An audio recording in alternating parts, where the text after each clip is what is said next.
All right, I see from the back that we have to get ready to close up, and I want to give everyone an opportunity to come up and take a look at the materials that have been brought. You can ask your question right. I'd like to ask it publicly. Okay. Do we have time for one more question? Yeah. George? 2 more and that's it. Yeah, 2 more, because I've been okay. waiting. Thank you. Yeah, and you said 6. My concern is about real Homeland Security. Now, you'll notice the Newtown shootings and the serial shootings that are going on are all domestic in nature. They're not external. And the thing about it, what we really have to develop now is safe communities, safe households, safe work sites. Too many people work under bosses that are bullies. And we have to stop that. And we have to make sure that women can walk the streets at night safely, as well as elderly people. And we need new universities and medical schools and law schools to train people. This is real Homeland Security. It's not what we have to die for, it's what we have to live for. And I'd like to thank the 2 presenters. Excellent presentations. Thank you so much. Don, did you have a question? Yeah, just a quick one. Okay. For me to be persuasive with people about the defense budget, I know they're going to ask, okay, how much do you think the defense budget should be? What do you think the weapon systems would be? Who do you think the threats are? You haven't addressed that, maybe next time. So when you ask us to be persuasive, you have to be persuasive.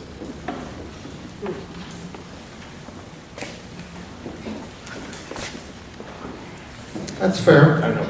That's fair.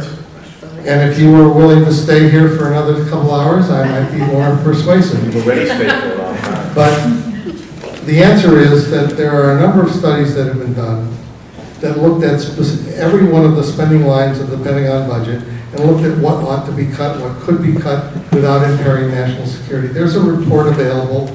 I can probably fish it up for you if I had a computer in front of me. So it's not like this is a mystery.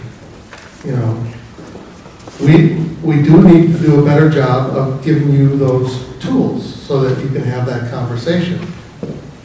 And you're right about that. But the answers are there.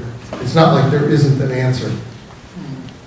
Starting out, you could take the F-35 and the F-22 and turn them into scrap metal, and we would be a lot safer, and it would be cheaper. Right? It wouldn't impair our defense. So how many F-16s and F-18s would you be favored for? So to start with, you leave them alone. Okay, the same numbers we have. Yeah, I mean, there are some things that you're not going to cut all at once. Let's be politically real now, That's what I'm asking. Yeah. We're not going to be able to go in and eliminate all the nukes overnight. We want to be able to start eliminating some of them. By the way, we're obligated by treaties to do that. We're just not honoring our treaty obligations. So we can talk to people about realistic things that they can identify as wasteful that we don't need, like the bases, right? I mean, you can talk about those things as things where we can save lots of money without affecting our national safety, not national security, our safety, real safety, one iota. Just a brief comment. When it comes to the deficit, there's only really 3 things you can focus on. One is you can raise taxes, raise revenue, okay, various ways. You can cut defense, right? Or you can cut entitlements. The rest of it is minor amount. You'll never get to that 4 trillion or whatever your number is. So I would say, since this is about Social Security and Medicare, just remember, to the extent you do not cut defense, you will have to cut entitlements. That's the big trade-off. Or raise taxes, one or the other. And remember, corporations and wealthy folks, corporations are sitting on over $3 trillion of cash, doing nothing with it except investing in offshore or in financial securities.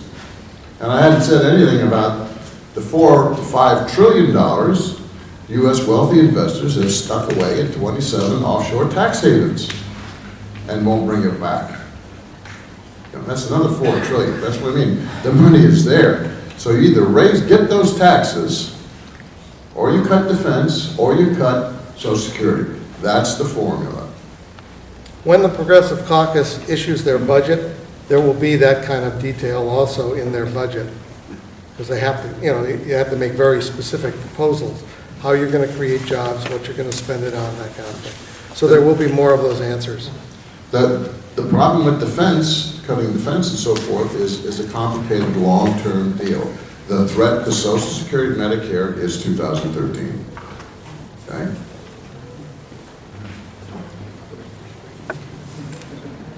Did we, that's it, Art, I'm sorry. Okay, But you can come up and come up talk to later. these Okay. gentlemen.